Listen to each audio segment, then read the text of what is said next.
nous allons donc poursuivre nos travaux. Et justement, puisqu'on parlait du projet de ces mouvements, Iris Irinde Farkondé, là je donne les deux prénoms. Tu es franco-iranienne, docteur en études indiennes et attachée temporaire d'enseignement et de recherche à l'université Sorbonne Nouvelle Paris 3. Vous êtes affiliée au groupe de recherche en études indiennes et vous enseignez, bien sûr, le sanskrit et le farsi. Vous êtes commissaire de l'exposition Dessins de presse, Retour d'exil, la révolution en Iran, qui a circulé, je crois, un peu partout en France et qui est au Grand Orient maintenant, je crois. Elle s'est terminée au Grand Orient depuis le 7 avril, et avant cela, c'était à Guingamp et à Vitré.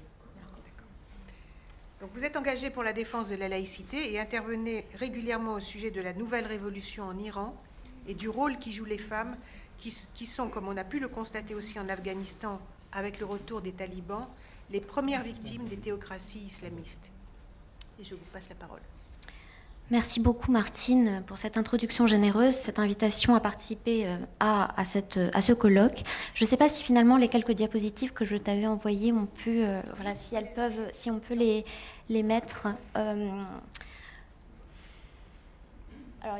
il y a quelques images qui me permettront de mettre un visage sur, qui vous permettront de mettre un visage. C'est le PDF, s'il te plaît. Oui. Sur les noms que je vais évoquer. Alors, je suis assez émue de prendre la parole dans cette salle où en octobre 2022, j'ai eu l'occasion de parler quelques instants saisie par l'émotion parce qu'on était quelques jours après le début de la révolution Femmes, Vie, Liberté en Iran et qu'un hommage avait été rendu à la fois à Samuel Paty et aux femmes iraniennes dans cette salle. Et j'avais évoqué alors Katia Mengana et Amel Zenoun qui ont été assassinés en Algérie durant la décennie noire. Et je me suis posé cette question et je me la pose encore. Et peut-être avez-vous lu aujourd'hui l'entretien entre Abnous Chalmani et Kamel Daoud dans Le Point. Je me pose cette question de savoir si il faut avoir survécu à la décennie noire en Algérie et ou être réfugié politique iranien pour savoir à quel point ce modèle laïque français est précieux. Et pour moi, ce modèle est véritablement singulier. Par contre, il est de nombreux pays de par le monde qui aspirent à vivre dans un tel modèle. Et ce modèle, vous m'excuserez, mais maintenant, plus qu'occidental, j'ai envie de dire qu'il est moderne. Je ne souscris pas forcément à une vision culturaliste de la chose. Je pense qu'il faut voilà, c'est une question d'universalité des droits, et de nombreuses personnes de par le monde, quelles que soient leurs origines et voilà, leur géographie, aspirent à vivre les mêmes choses que nous vivons ici. Alors nous sommes 45 ans après l'instauration de la République islamique, 35 ans après la fatwa contre Salman Rushdie, qui vient de faire paraître son dernier ouvrage, son ouvrage le plus récent, sa première autobiographie à la première personne, et qui a échappé en 2022 à une tentative d'assassinat qui venait justement... qui était une suite à la fatwa, à son encontre, prononcée en 1989 par le guide suprême de l'époque. Le guide suprême, c'est l'homme fort du régime iranien, qui était à l'époque Ruhollah Khomeini, qui est aujourd'hui Ali Khamenei. Et même s'il y a des élections régulièrement en Iran, ce sont eux, ces guides suprêmes, qui sont véritablement à la tête de ce régime. Alors le régime iranien a tenu, durant 45 ans maintenant, avec deux étendards, deux piliers. Quels sont ces deux piliers ? C'est d'une part le fait de se dire, en fait, faire de lance de la vertu islamique, d'une part, et d'autre part, en brandissant la cause palestinienne et en se prétendant voilà, défenseur du peuple palestinien. Et ces derniers temps, on a vu finalement ces deux piliers, d'une certaine manière, s'écrouler. Et peut-être est-ce pour cela, alors j'ai envie de le croire, la question est peut-être un petit peu plus complexe, mais on peut imaginer que le régime est un petit peu comme un animal à l'agonie qui sévit en lançant son dernier venin, le plus corrosif et le plus dense. Et Narges Mohammadi, du cœur répressif de la prison d'Evin, de cette prison où de très nombreux de très nombreux opposants politiques ont été emprisonnés à travers les décennies et oserais-je dire les régimes, elle dit que ce n'est pas que cette République islamique se trouverait en position de force, mais de fébrilité. Et elle parle, elle n'est pas la seule à le faire, d'une guerre à grande échelle à l'encontre de toutes les femmes. Alors quelle est-elle cette guerre ? C'est ce qui advient dans les rues iraniennes depuis le 13 avril. Que s'est-il passé le 13 avril ? L'Iran a lancé, comme vous le savez, une attaque contre Israël. Mais comme souvent, lorsque l'Iran se bat au-delà de ses frontières, lorsque ce régime islamique se bat au-delà de ses frontières, c'est peut-être d'abord et avant tout pour détourner l'attention de ce qu'il fait subir à sa propre population. Et depuis le 13 avril, la répression contre les femmes qui sont nombreuses à braver l'interdiction à l'obligation du voile et qui refusent en fait ce voile obligatoire, et bien depuis le 13 avril, la répression s'est faite bien plus forte. Je ne sais pas si vous avez pu voir quelques images, mais la police des mœurs est de plus en plus présente. Le 16 avril, une femme est morte de ce fait. Une journaliste, une jeune journaliste du nom de Dinor Alibov a été violentée et incarcérée à Evin. Elle a dénoncé en fait le harcèlement sexuel qu'elle avait subi quand elle a été arrêtée, et suite à cela, donc maintenant elle est à Evin, et c'est de cela dont parle Narges Mohammadi dans ce message vocal qu'elle a partagé depuis la prison d'Evin. Ça paraît totalement fou, d'autant plus fou que ça fait 5 mois qu'elle est interdite de toute communication avec l'extérieur, et en dépit de cela, elle a réussi à faire sortir des textes régulièrement. Alors on pouvait se poser la question de savoir comment elle faisait. Eh bien, dans ce dernier message, elle le dit clairement, elle passe par les ressources de ses codétenus, et là elle donne le nom de Sepideh Lian, qui est une autre femme courage, également incarcérée à Evin, et c'est en passant donc par son téléphone à elle qu'elle arrive à transmettre ce message au monde. Et donc quand je dis au monde, je pensais au monde au sens large, mais il s'avère que le journal Le Monde a fourni donc une traduction française de ce message. Est-ce que vous pensez que les... Ah bon, d'accord. Bon, alors simplement, je vais parler je vais en parler même sans les images. Vous trouverez tout cela par ailleurs. Enfin bon, on pourra toujours trouver. Peut-être qu'on le mettra sur le site d'Égal si tu veux. Oui, voilà. Donc c'est simplement quelques images que je voulais vous montrer. La photo de Jinan Mahsa Amini, que vous connaissez maintenant, je pense, qui est donc cette jeune femme qui a été arrêtée pour voile mal porté dans les rues de Téhéran le 13 septembre 2022. Elle est battue au point de tomber dans le coma, et le 16 septembre 2022, donc elle meurt du fait de... On peut dire qu'elle est battue à mort, en fait. Elle est pendant 3 jours dans le coma, elle finit par décéder. Et de là commence la révolution Femmes, Vie, Liberté. Je ne vais pas m'étendre dans le détail, simplement pour vous dire que on en parle peut-être moins de cette révolution. C'est vrai qu'au premier jour, dans les premières semaines et dans les premiers mois, c'était des rassemblements quotidiens, mais les Iraniennes et les Iraniens continuent à se battre et continuent à le faire au prix de leur vie. Je ne peux pas citer tous les noms que j'aimerais citer, mais je vais quand même en citer quelques-uns. Armita Garovand, jeune femme de 17 ans, qui subit un sort comparable finalement à celui de Jinan Mahsa Amini, puisque donc le 1er octobre 2023, on voit des images de vidéosurveillance dans le métro en Iran, où deux de ses amis la sortent d'une rame de métro inconsciente, et les témoins oculaires disent qu'en fait elle a été battue parce qu'elle ne portait pas de voile, et elle tombe dans le coma. Et en fait, il faut attendre le 28 octobre pour que sa mort soit déclarée officiellement.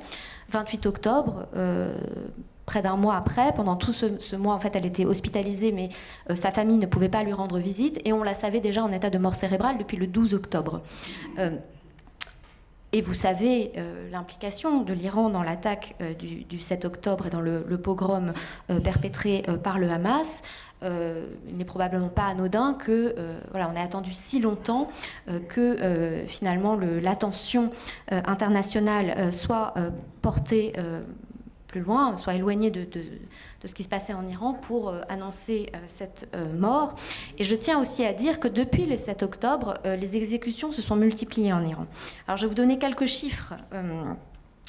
En fait, en 2022 déjà, on assistait à une augmentation de 75% du nombre d'exécutions par rapport à 2021. Donc on en était en 2022 à 582 exécutions. En 2022, c'est l'année du début de la... Pardon, c'est l'année où a commencé la Révolution Femmes-Vie-Liberté, puisque ça commence en septembre 2022. Et ensuite, eh bien, il y a une augmentation de 40%, de plus de 40% en 2023, et on compte plus de 800 exécutions. Ce matin, il y a eu 5 exécutions, dont une femme exécutée. Peut-être avez-vous vu le film Cet hiver à Téhéran. Pourquoi est-ce que je parle de cela? Parce que, en fait, la plupart des personnes qui sont exécutées le sont, en fait, sous des inculpations qui sont soit en lien avec la drogue, soit avec des implications, c'est ce que disent les autorités, dans des meurtres, dans la loi du talion et le prix du sang, etc. Alors en fait, c'est assez compliqué. Si vous avez vu Cet hiver à Téhéran, vous pouvez voir que même dans les cas qui semblent relever de prisonniers de l'ordre du commun, enfin, qui ne sont pas des opposants, eh bien, ça peut être beaucoup plus complexe que cela. Donc je vous invite à voir ce film si vous ne l'avez pas vu. Et simplement pour vous dire, en fait, que à l'heure actuelle, au jour d'aujourd'hui, parmi les manifestants pour qui on craint, eh bien, il y a principalement 4 personnes,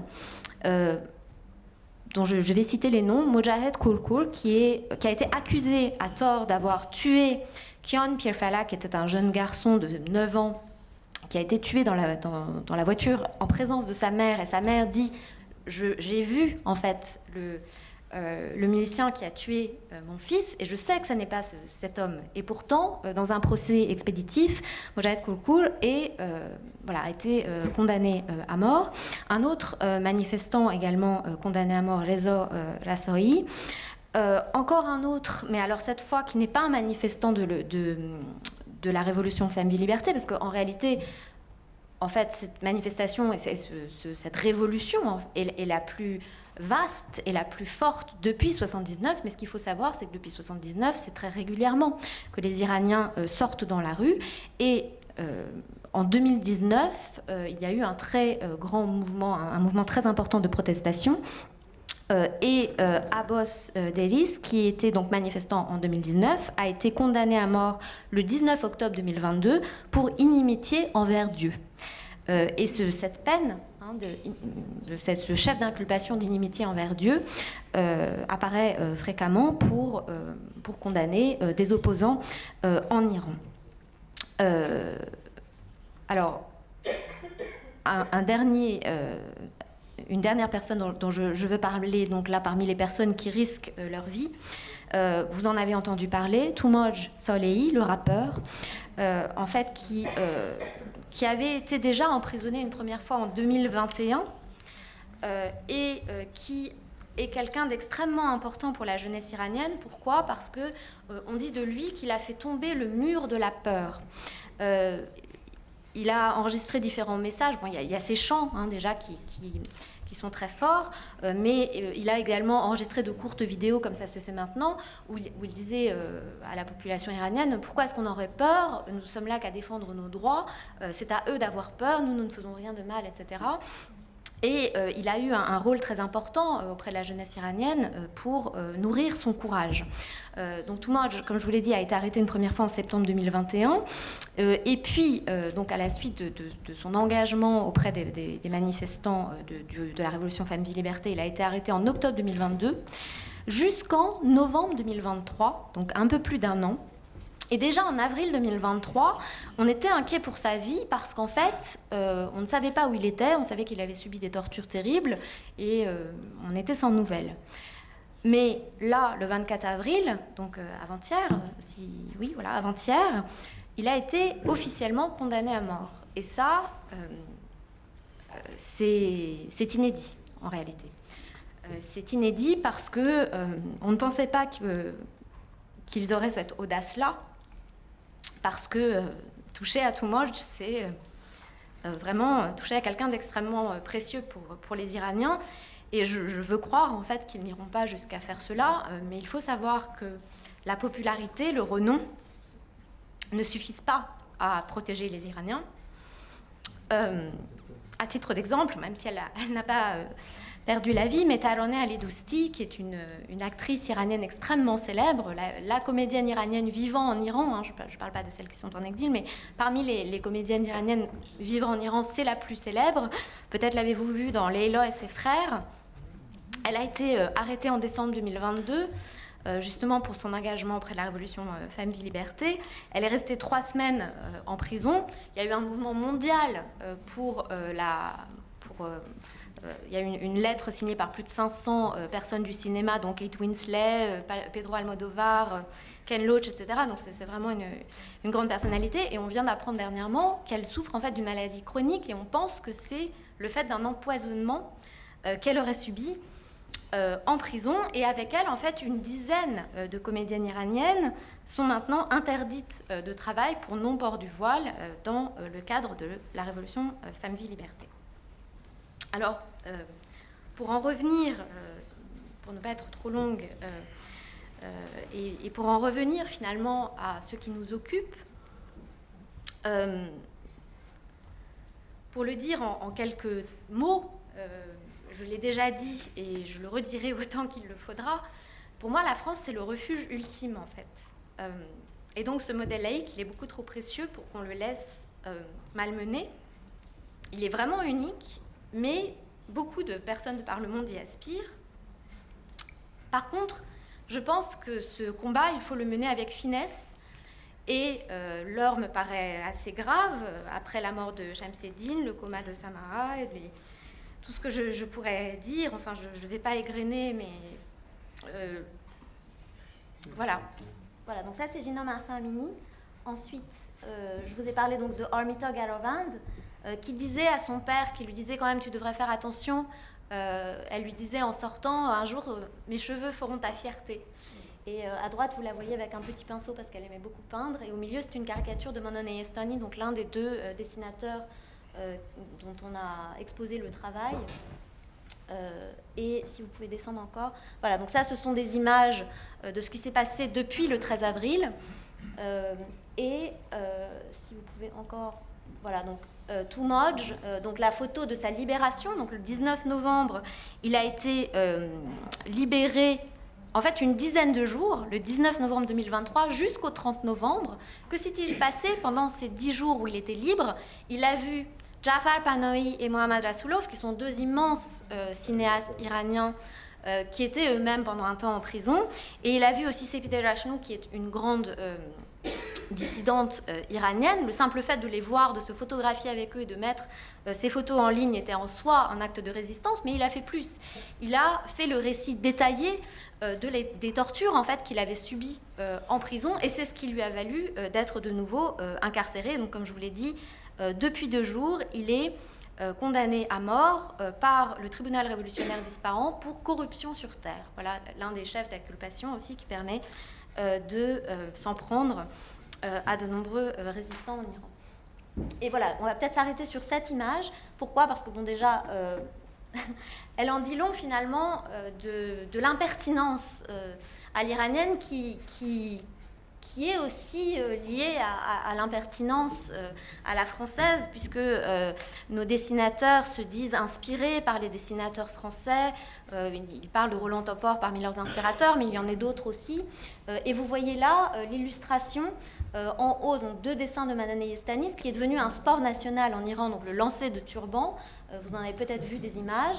Et vous voyez en bas à droite un des dessins de Kianouch qui a été repris dans les manifestations en Iran. Vous voyez cette jeune femme moderne qui fait du turban du guide suprême son lieu d'aisance. Je parlais de la France un instant pour dire en fait que ce combat contre l'obscurantisme, pour moi, il doit se faire non pas dans la réaction, s'il s'agit bien d'être dans le sursaut, même s'il y a, s'il y a une certaine urgence, il faut faire attention à ne pas répondre par l'outrance à l'outrance. Et la question de la terminologie et de la ligne de crête très précise, et je citerai quelques personnes dont le combat me tient à cœur, Richard Malka, Caroline Forest, Anne Rosincher, Sophia Aram qui dit halte à la coupharophobie, et d'autres encore, me semblent les lumières dans les ténèbres qu'il ne faut écouter avec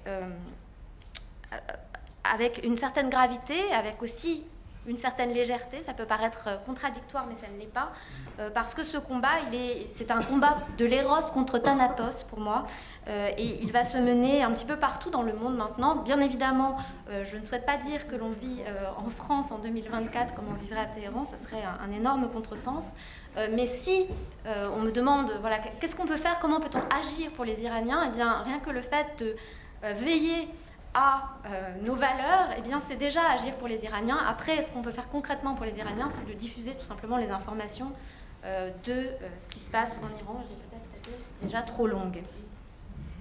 Merci.